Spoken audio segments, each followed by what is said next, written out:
The Girl Who Loved Wild Horses by Paul Goebel.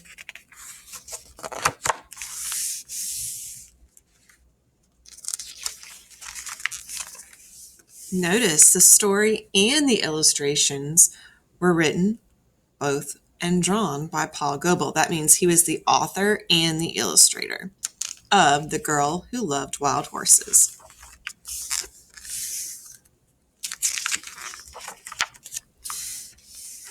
The people were always moving from place to place following the herds of buffalo. They had many horses to carry the teepees and all their belongings.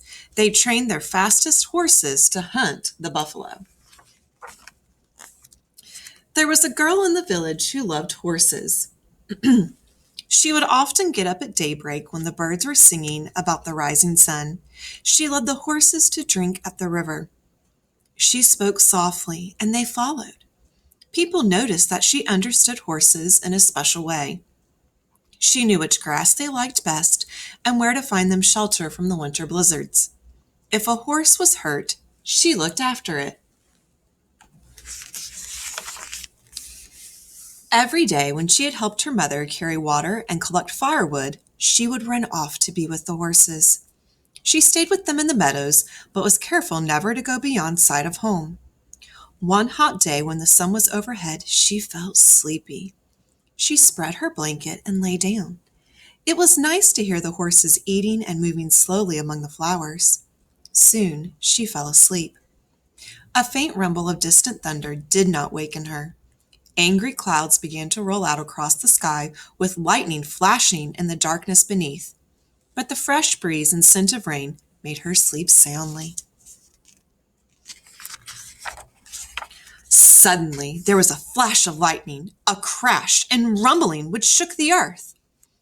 The girl leapt to her feet in fright. Everything was awake.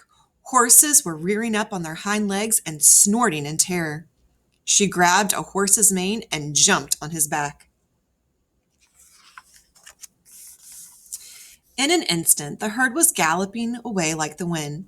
She called to the horses to stop, but her voice was lost in the thunder. Nothing could stop them.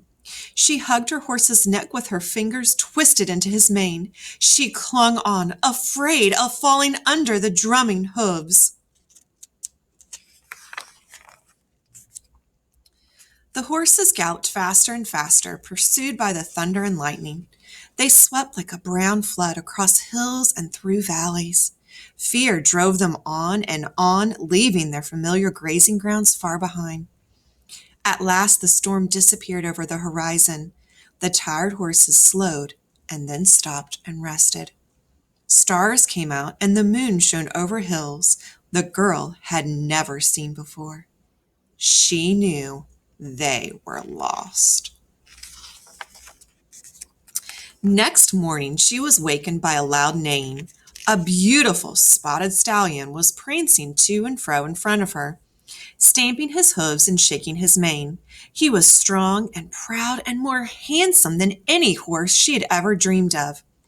He told her that he was the leader of all the wild horses who roamed the hills. He welcomed her to live with them. She was glad, and all her horses lifted their heads and neighed joyfully, happy to be free with the wild horses. The people searched everywhere for the girl and the vanished horses. They were nowhere to be found. But a year later, 2 hunters rode into the hills where the wild horses lived. When they climbed a hill and looked over the top, they saw the wild horses led by the beautiful spotted stallion. Beside him rode the girl leading a colt. They called out to her. She waved back, but the stallion quickly drove her away with all his horses. The hunters galloped home and told what they had seen. The men mounted their fastest horses and set out at once. It was a long chase. The stallion defended the girl and the colt. He circled round and round them so that the riders could not get near. They tried to catch him with ropes, but he dodged them. He had no fear. His eyes shone like cold stars. He snorted, and his hooves struck as fast as lightning. The riders admired his courage. They might never have caught the girl except her horse stumbled and she fell.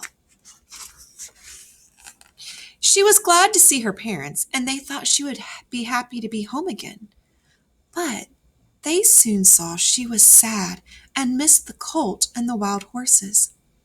Each evening, as the sun went down, people would hear the stallion neighing sadly from the hilltop above the village, calling for her to come back. The days passed. Her parents knew the girl was lonely. She became ill, and the doctors could do nothing to help her. They asked what would make her well again.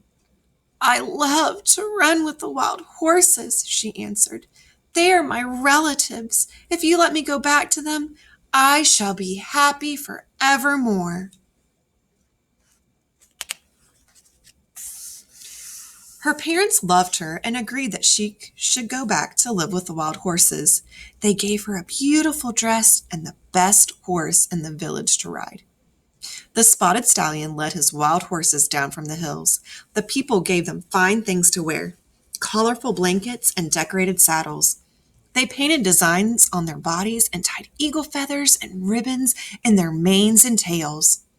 In return, the girl gave the colt to her parents. Everyone was joyful. Once again, the girl rode beside the spotted stallion. They were proud and happy together. But she did not forget her people. Each year, she would come back, and she always brought her parents a colt. And then one year she did not return and was never seen again. But when the hunters next saw the wild horses, there galloped beside the mighty stallion a beautiful mare, which is a female horse, with a mane and tail floating like wispy clouds about her. They said the girl had surely become one of the wild horses at last. Today, we are still glad to remember that we have relatives among the horse people, and it gives us joy to see the wild horses running free. Our thoughts fly with them.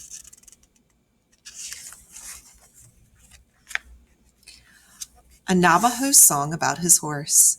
My horse has a hoof like a striped agate. His fetlock is like a fine eagle plume. His legs are like quick lightning. My horse's body is like an eagle-plumed arrow. My horse has a tail like a trailing black cloud. His mane is made of short rainbows. My horse's ears are made of round corn. My horse's eyes are made of big stars. My horse's teeth are made of white shell. The long rainbow is in his mouth for a bridle, and with it I guide him. Black Elk, an Oglala Sioux, had a dream in which he heard a stallion, the horse, sing a song. My horses prancing, they are coming. My horses neighing, they are coming. Prancing, they are coming. All over the universe they come. They will dance. May you behold them. A horse nation, they will dance. May you behold them. The end of The Girl Who Loved Wild Horses.